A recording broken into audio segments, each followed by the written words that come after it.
Good morning. আজকে হচ্ছে Sunday আর আজকে এসেছি এই ফ্ল্যাটটা আমাদেরকে ক্লিন করাতে। খুব খারাপ অবস্থা, 2 বছর ধরে বন্ধ পড়ে রয়েছে আর প্রচণ্ড ধুলো হয়ে গেছে। লোক এসছে ক্লিন করবার জন্য, একটু তো সময় লাগবে। সেই জন্য আমরা এখন আমরা ঘুম থেকে উঠে আজকে ভোরবেলা 5:30টার সময় বেরিয়ে গেছি এখানে আসার জন্য তাড়াতাড়ি করে, কারণ ওরা তাড়াতাড়ি কাজ করে তাড়াতাড়ি চলে যাবে আর কি, বেলা পর্যন্ত কাজ করবে না। তো আমাদের মিটার বক্সটা নিচ থেকে বন্ধ করেছে, জন্য ফ্যান চালাতেও পর্যন্ত পাচ্ছি না। তো যাই হোক, ওরা এখন ক্লিন টিন করা শুরু করুক। ব্রেকফাস্ট করিনি, প্রচণ্ড খিদে পাচ্ছে।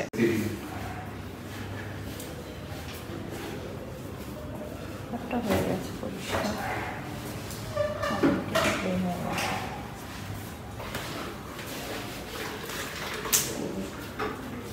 করতে সময় লাগবে। এই ঘরে মাঝখানটাতে খাট আছে না, ওই খাটের তলায় ঢুকে করতে হবে।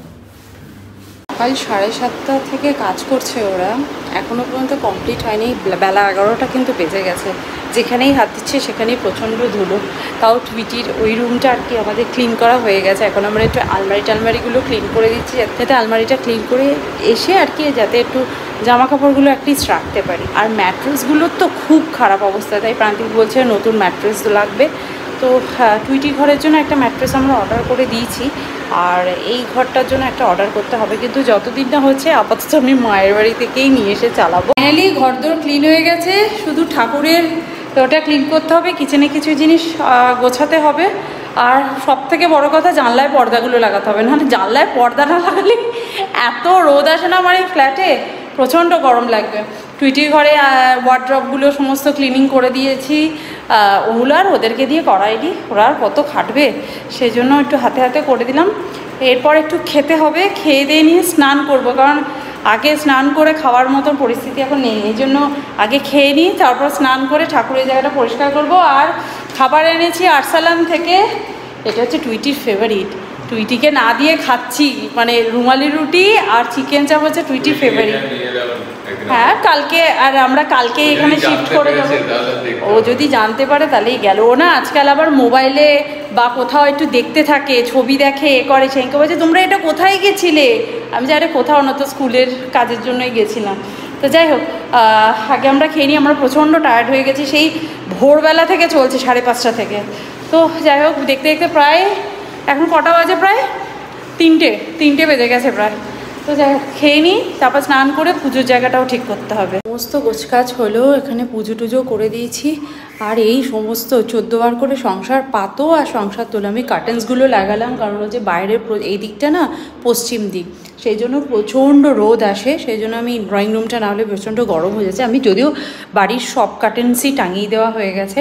আর এখন এই কার্টেন্সগুলো দেখলে না ভীষণ অদ্ভুত লাগে। এগুলো প্রায় স্কিপার থেকে আমি কিনেছিলাম আজ থেকে প্রায় 9 বছর আগে, কিন্তু এখনও অ্যাজ ইট ইজ নতুন আছে, কারণ ইউজই তো হয়নি। আগেরবার এসে 2-2.5 মাস মতো ইউজ করেছি, তার আগে গৃহপ্রবেশের সময় এসে 3 দিন ইউজ করেছি। সুতরাং পুরো কার্টেন্স বানাতে বেশ ভালো মতো খরচা হয়েছিল, কারণ স্কিপার থেকে বানিয়েছিলাম আমি।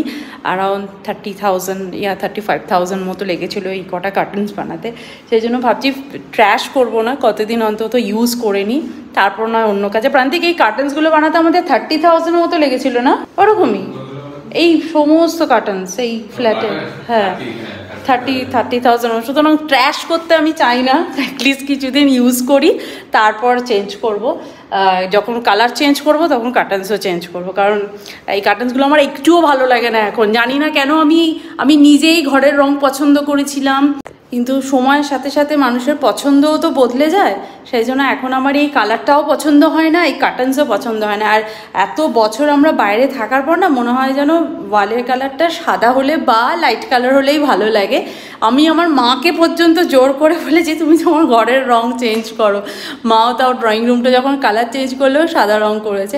এবার দেখা যাক, ভাবছি কালারটা চেঞ্জ করব, কিছুদিন যাক তারপর চেঞ্জ করব, কারণ এই কালারটা আমরা বেশি দিন ইউজই করিনি। শুধু আসি, ক্লিনিং করি, কিছুদিন থাকি, 2-4 দিন, তারপর চলে যাই। সেই জন্য ভাবলাম পরেই চেঞ্জ করব। আর এখন আমরা চেঞ্জ করা মানে হচ্ছে একটা বিশাল হ্যাপা। এখন এত হ্যাপা একদম নিতে পারছি না, প্রচণ্ড গরম এখানে। তাও তো এখনও গরম পড়েনি। অ্যাকচুয়ালি আমাদের গরম লাগাটা স্বাভাবিক। আমাদের যখন আমরা কানাডা থেকে বেরিয়েছি তখন কানাডার স্নোফল হচ্ছিলো এবং -6 ডিগ্রি টেম্পারেচার। বাড়ির ভেতর থাকলে খুব একটা বোঝা যায় না। আর আমার খুব ভালো লাগছে যে মাথার ওপর একটা ফ্যান চলছে, স্নান করে উঠে মাথার ওপর ফ্যান চলার যে কমফোর্টেবল, যে আরামটা, সেটা আমি এখানে পাচ্ছি। সো ভালোই হয়েছে। চলো এখন যাই, বাড়ি যাই, কারণ টুইটি 3-4 বার ফোন করা হয়ে গেছে কখন আসছো। আমি বোর ফিল করছি, কারণ কার সাথে গল্প করব কি করব বুঝে উঠতে পারছে না, সেই জন্য দুপুরবেলাও একটু শোয়নি। তো চলো যাই এখন বাড়িতে। এখানকার সমস্ত কাজকর্ম হয়ে গেছে, কার্টেন্স দরজা টরজাও বন্ধ করে দিয়ে তারপর যাই বাড়িতে, গিয়ে তারপর দেখা হচ্ছে। করেছিলাম। দার্জিলিং কেমন ঘুরলি? ঠান্ডা না গরম? খুব ঠান্ডা। খুব ঠান্ডা? ঠান্ডা আনতে পারতিস তো। ঠান্ডা, এই জন্য মানকি টুপি পরেছিলি যে এবার গরম লাগে। বরফ পড়ছে হিমালয় মাউন্টেনে। হিমালয় মাউন্টেনে বরফ পড়ছে? কাঞ্চনজঙ্ঘায় বরফ পড়ছে দেখেছি। ওরে বাবা! আর তুই একটু বরফ দিয়েছিস? তোর হাত দিয়ে ঠিক হয়েছে আজকে? অনেক কমে গেছে। Good morning everyone. এখানে সকাল 5:30টার সময়ও কত আলো থাকে না। আর আমার ওই কানাডাতে 5:30টার সময় পুরো অন্ধকার থাকতো।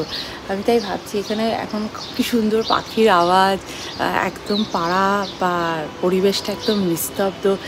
এখন তো ছাদে যাব, এক্সারসাইজ করব, হাতে ছোলা নিয়ে নিয়েছি। আজকে আর বাদাম খেতে ইচ্ছা করছিল না, মা ছোলা ভিজিয়ে রেখেছিলো তাই ছোলা খাচ্ছি। তারপরে একটু গরম জল খাবো, দিয়ে যাব ছাদে এক্সারসাইজ করতে। আমার ক্লাসও শুরু হয়ে যাবে আর কি। তো যাই হোক, একটু পরিবেশটাকে সুন্দরভাবে দেখছি। এত পাখির এই কিচির পিচির আওয়াজটা এত মিষ্টি লাগে না। আর কালকে এত কাজ করেছি, এত টায়ার্ড হয়ে গেছে না, এসে তারপর দিদি এসেছিলো, গল্প করে আর দিদির ছেলের সাথে মারপিট করে আমার সন্ধ্যেটা কেটে গেছে। তারপর আর ব্লগ করতে ইচ্ছে করছিল না, ভীষণ টায়ার্ড লাগছিল। তাই জন্য ভাবলাম সকালবেলা ঘুম থেকে উঠে তোমাদেরকে একটা গুড মর্নিং জানাই। আজকে হচ্ছে মানডে, আর আজকে আমাকে এখান থেকে যেতে হবে আমার নিজের বাড়িতে।